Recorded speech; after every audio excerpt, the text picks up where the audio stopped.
I just want to make a quick video here. There's a program I really like when I want to compare some before and after of chunks of text I have, and it's called SmartSynchronize.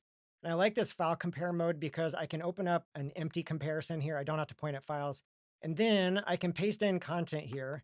And so what I want to do in this case, I've copied some content, some modified JSON that I want to compare. Basically, I'm taking the current JSON, dropping off the description field. It's hard to see that. Essentially, then I want to come over and paste that in on the puts it on the right actually because it's the after.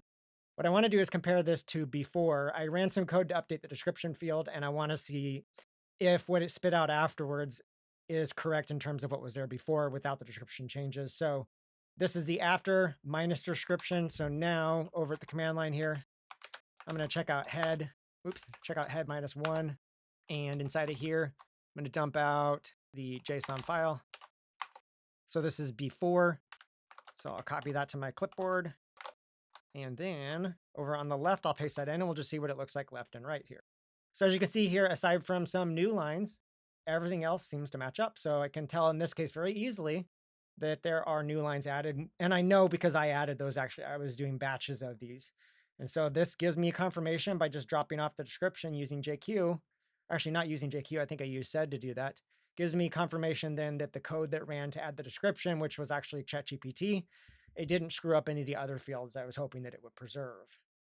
Another thing I like about SmartSynchronize in this case, if something is different and you want to review those changes, you almost have a checklist here.